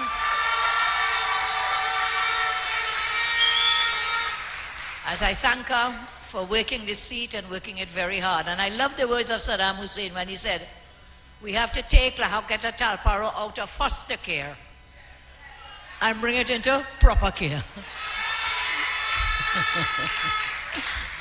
Okay, so we've had some events celebrating our 31st anniversary. Let me say for all those who are listening, I say good evening to all of you as well. Those on the TV, those on the Facebook, radio, wherever you are. We say good evening, La Hoqueta, let them hear you. Yes, let them hear you. So we've been celebrating 35 years of our great party. And I don't know if, Kevin, you have some of the clips that we can show. This is from Saturday's Family Day curry duck cookout. It was wonderful. The attendance was massive. Men, women, children. It was an amazing day. So you'll see some clips there. I think that is it, yes. So whilst that's up, we'll move along. I say, well, we are very happy to be here. Now I'm looking, I'm coming in the car. I'm listening to Chairman Ryan Rampasad, and he's talking, well, good evening here at the Brazil Secondary School. I said, what is he talking about? I built a school. I named the school. What is his name? Brazil Secondary School. So I picked up my phone, and I went back, and I looked. And I want to ask Kevin to show the plaque. When we opened the school, Mr. Pandey and I came here in 2000. We opened the school. See the name. What do you see? Brazil High School. All those schools we built in the year 2000, I named them high schools because we wanted to distinguish them from the junior sex and senior secondaries. So what did the PNM do? They have not built a single school. But when they came into office, changing names. They do the same thing with the Kuva Hospital. I always ask you, what's in a name? It is what is the substance of the thing. And this great school, I will tell you, has, for those from 2000 to what is now 2024, 24 years, our young children have been gaining and being educated at this great Brazil High School. So we're very proud of that. I'm very filled with pride. I move along. Non-stop crime, violence, demonic bloodletting in Trinidad and Tobago under Rowley government. Now, I listened to Senator Nakin and he's totally correct. It is top-down crime, and I'll come and show some more. Senator Nakin shared it with us. As I'm communicating, I said, you're very right. You want to blame everybody here when it starts at the top. Senator, what do they say? A fish rottens from the head, from the top. So I'll come back to that in a moment. We are only in early May. Only 4 months and a week into 2024. Already the murder rate is, you know how much? Last time I counted, by now, I pray God no more. It is 197. You know how many days we have in the year? Nothing like 197, but 197 murders. I call on government to tell the country, whatever happened to the committee they appointed in 2020 to investigate crime in depressed communities? What became of that committee? Look at this clip from Cocorito.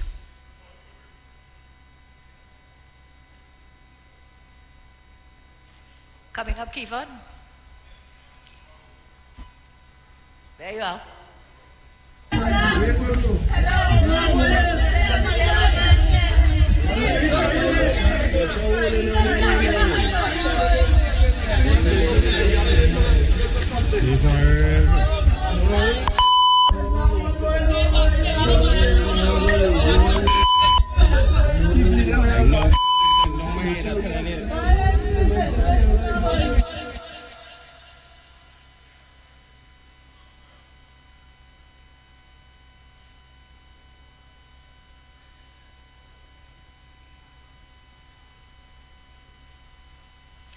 Mr. Rowley says it could be worse. We say our condolences to these families. I make a call tonight again. Mr. Rowley, you appointed a committee in 2020 to investigate crime in depressed communities. I make this call again because of the massacre at Cocorito over the weekend, the ongoing bloody murders in communities around our country. In one of his many gimmicks to put off dealing with the crime horror, Rowley in July 2020 announced a committee headed by Anthony Watkins to examine crime at hotspots. So then I can name some of those areas or communities. Since then, since 2020, we have never heard a single thing about that committee. Nothing about that committee. Nothing about their recommendations. And nothing of government's adoption of any measures to curb the crime. Since March this year, there have been, as I say, 3 mass shootings with illegal firearms. 3 mass shootings. And they have been, I am told, from Friday morning, 6 a.m. to Monday morning, evening, 6 p.m., there have been 17 shootings. 17 shootings. And out of those 17, 11 people have been killed in this one weekend. And Rowley says it could be worse. When we look at those photos, you wonder if we are in Gaza. You wonder if we are somewhere in Ukraine in a battle zone. But these are our citizens. We have a Prime Minister missing in action. At a time when this is happening over this weekend, I'm saying 4 were massacred in Mayarum. 5 were massacred in Hart Place. 4 were massacred in Cocorito. There have been 47 murders per month in our country. Last year we had average 45. So there's an increase of the murders happening each year. The government must also explain what recommendations they implemented from the gimmick anti-crime symposium in April 2023. Big drama. They have to backdate some kind of, I'm sorry to remind you, a procurement notice to give exemption for them to procure goods and services when they brought the whole CARICOM leadership to Trinidad. You all remember that in April crime symposium. What has happened since then? And when asked in Parliament recently, Rowley said, it could be worse. It could be worse.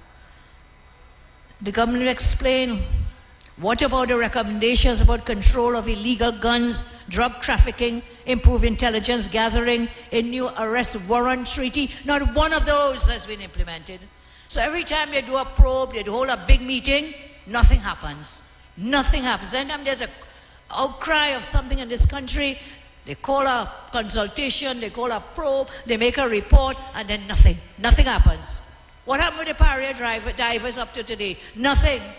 What about the 21 babies killed in a hospital? Where's the probe? What are the results of that probe? Unprecedented crime in this country. We have home invasions being totally out of control. Last week, our very own UNC temporary senator, a very devoted, pioneering animal rights activist, Joelle D'Souza, she was a victim of a brutal, traumatizing home invasion and assault. Look at the Express front page. Joelle. Young woman, 5 men with machine guns invaded her home. Home invasion. And you want to come and tell me, no, you don't want to give legal guns to our citizens to defend themselves. We will fight that, and we will never support those amendments to the Firearms Act. Joelle was tied up. She was beaten with a gun. She was threatened to be shot in a very horrifying ordeal. Imagine that is your sister or your wife or your daughter.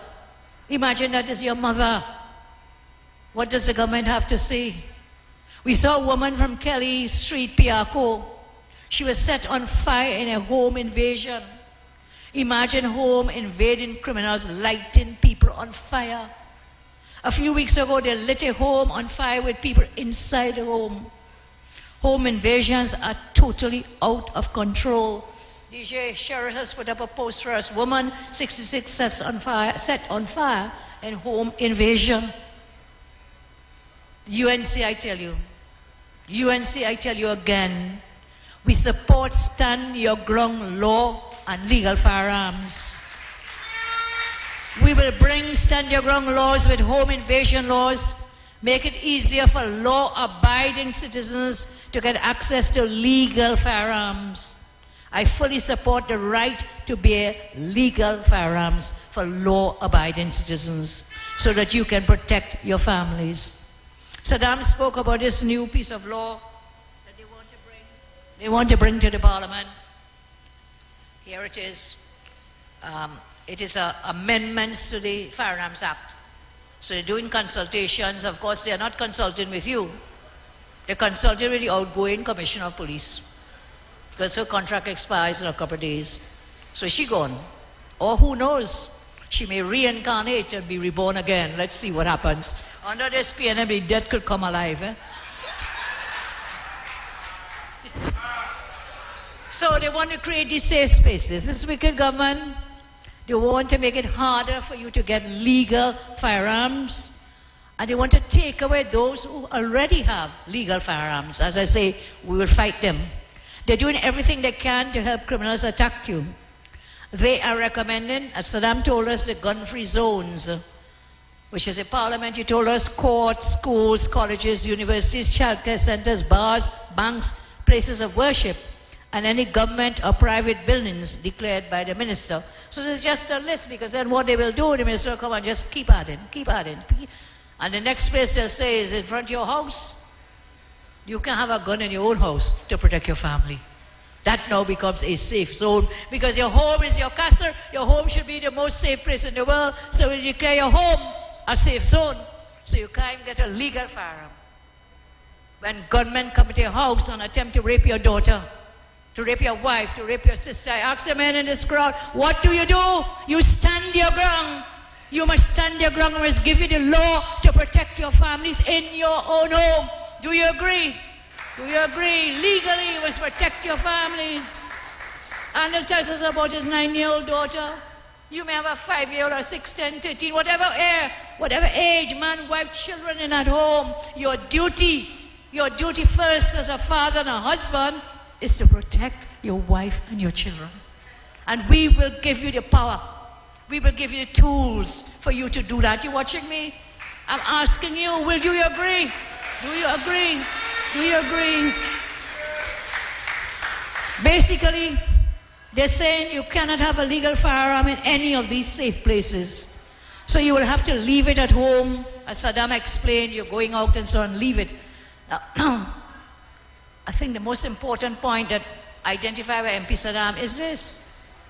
It means anytime you go in anywhere near these places, and you go these places very often, banks and schools and places, the gunmen, the illegal men, the bandits say, no, you don't have your gun, your legal gun. So it now becomes not a safe zone for you and your family. Those will become safe zones for whom? For the criminals and the bandits. They are creating these, and you will be like a, what do you say, like a deer with a light in your headlights in your eyes, and you will be caught like a sitting duck. Do you agree we should not support these amendments, I ask you? No support. But you see, this evil, wicked government, they want you all to be sitting ducks, wherever you are. But you know what? They have 24-hour security. You know who's paying for them? You.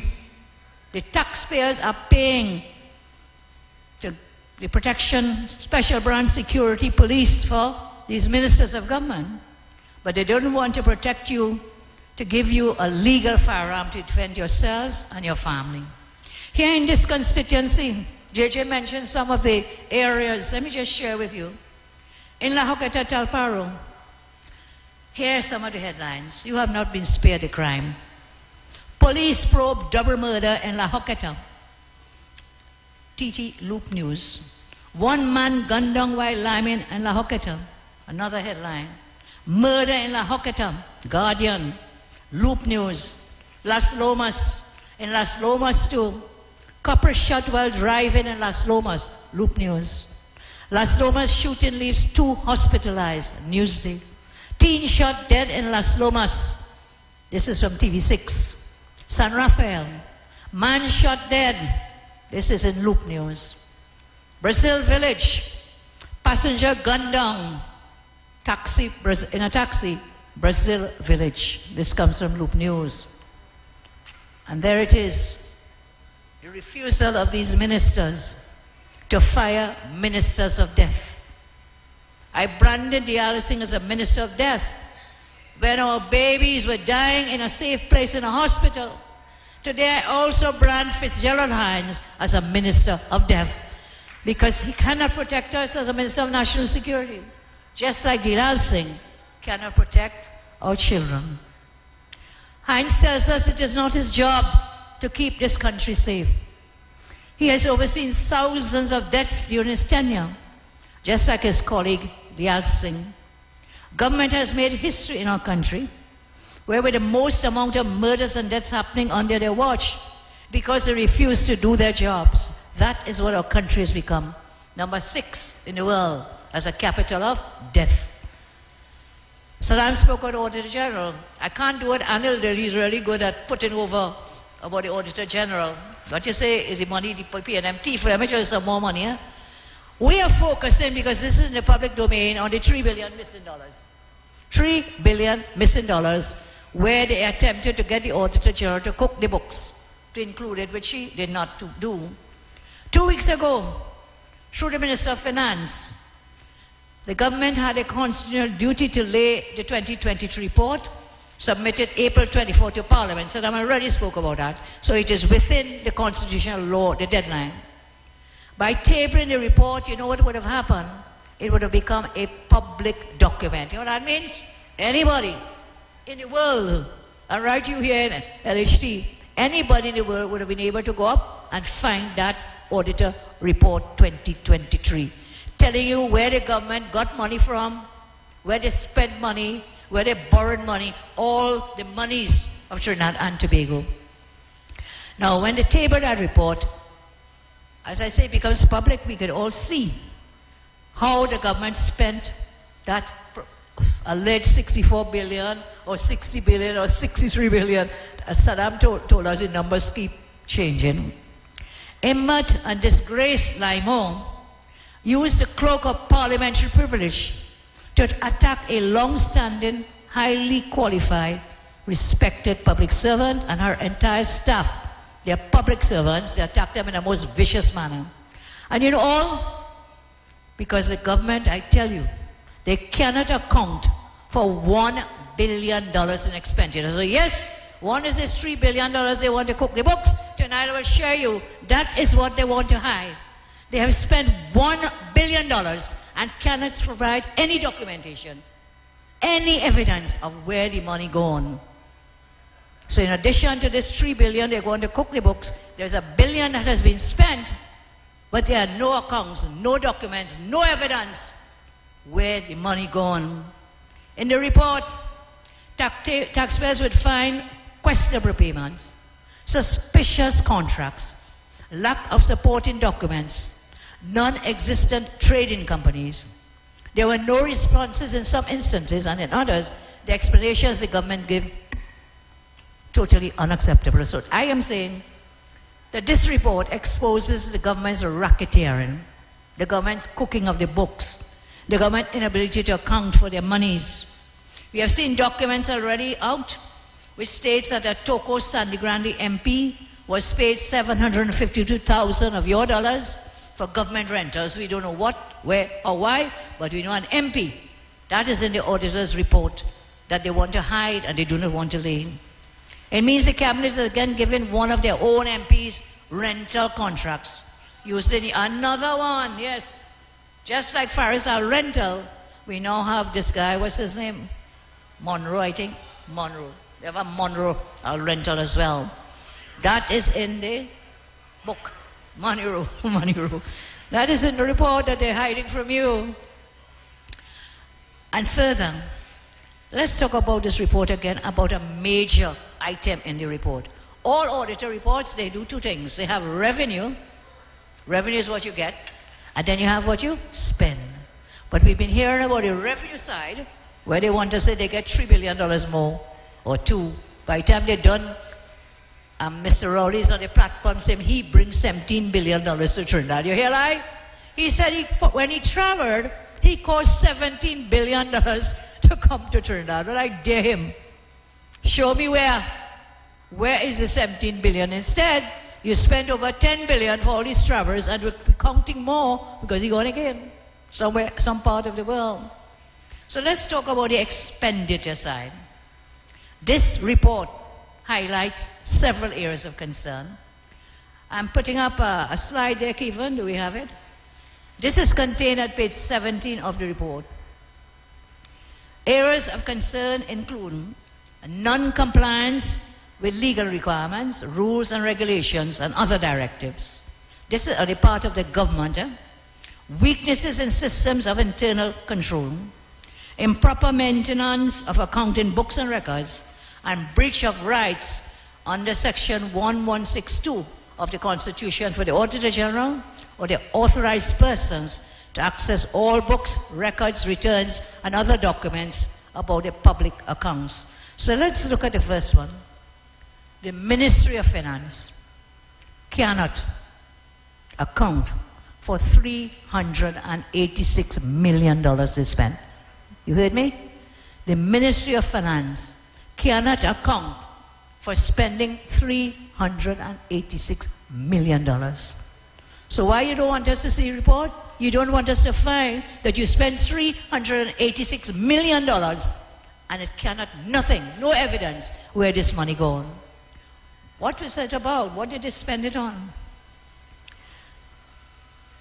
So there are several areas here. The Treasury Division. Documents to support payments of public monies totaling $386.058 million were not produced for audit exams. Payments are as follows. Expenses in connection with international financial institutions, over $231 million. They can't show no paper, they can't show no evidence, but they spend $231 million of your money. They have something called a fiscal incentive program for farmers.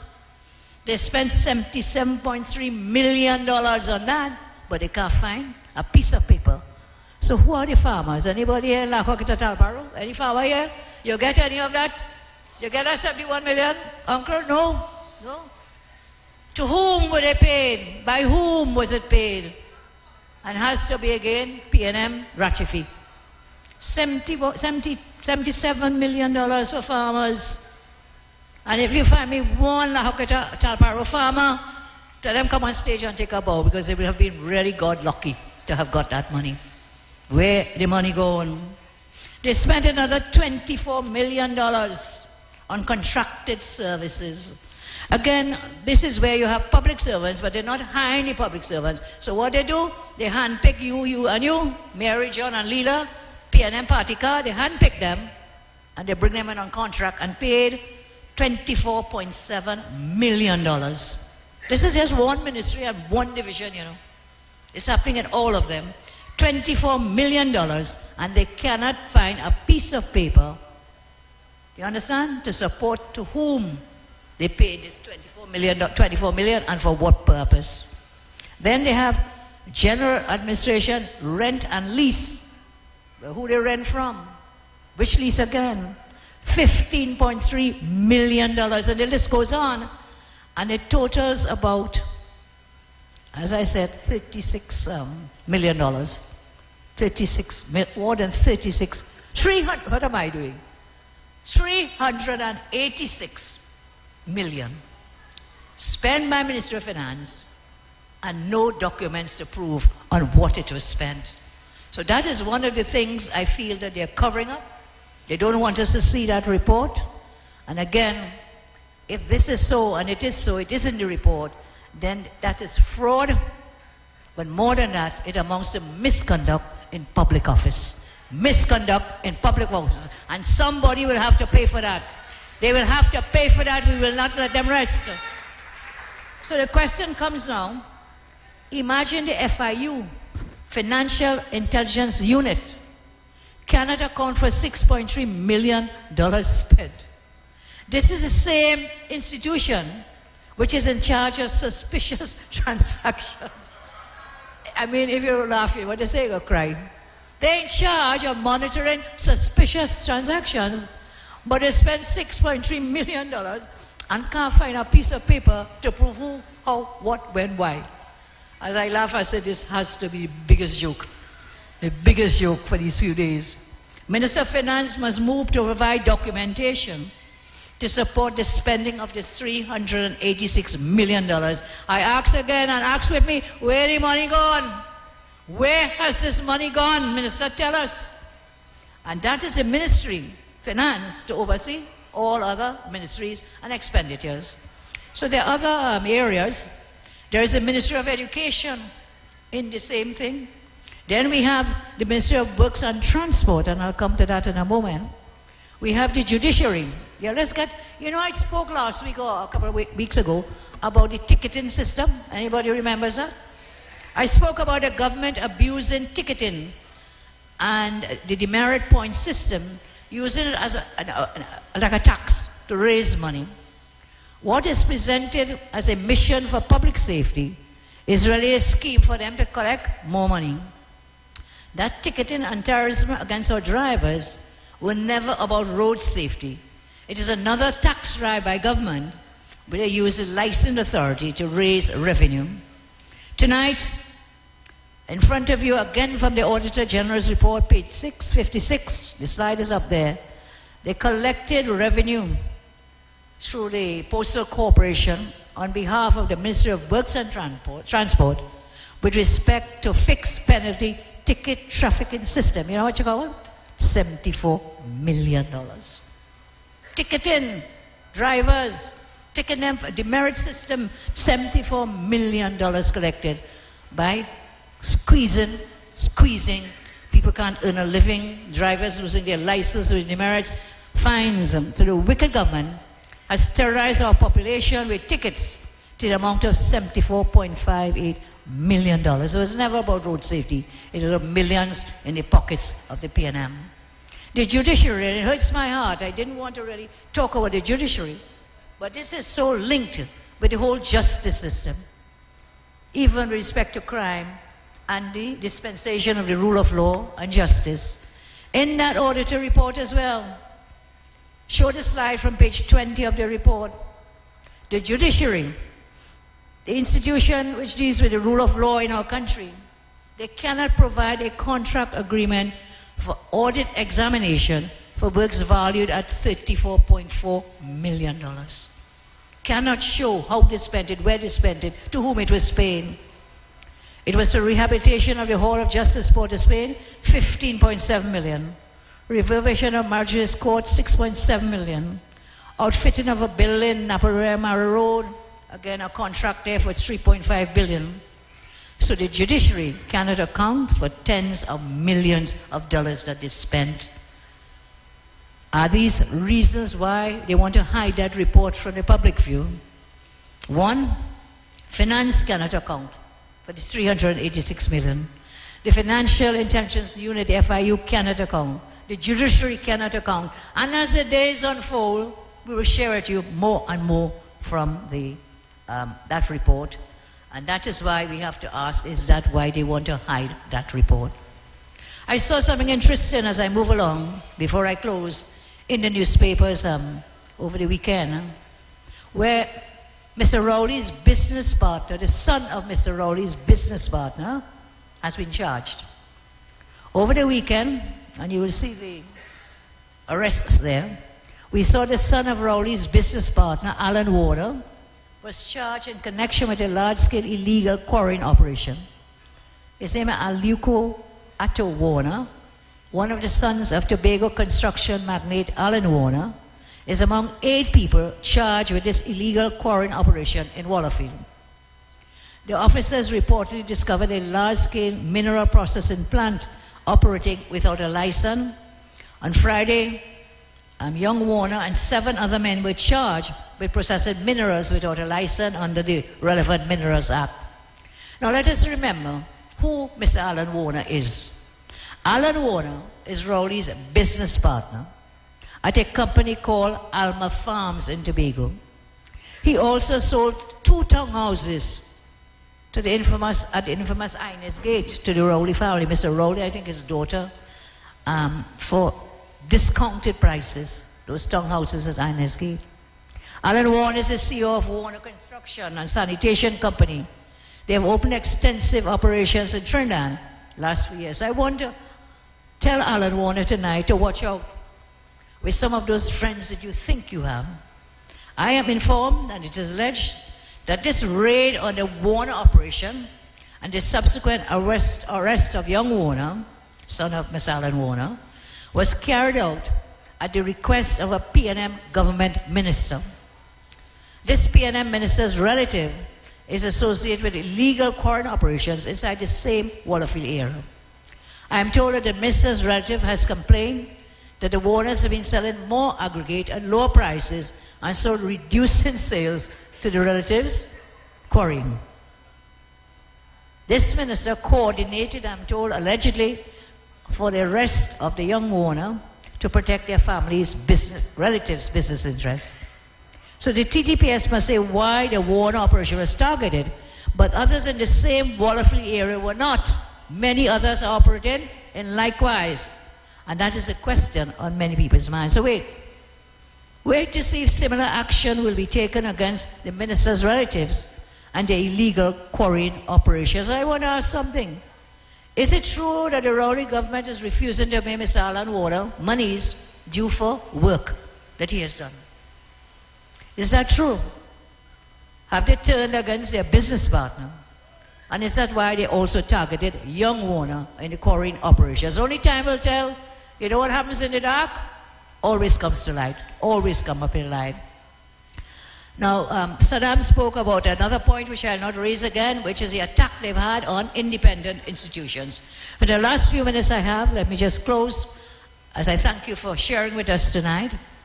I leave you.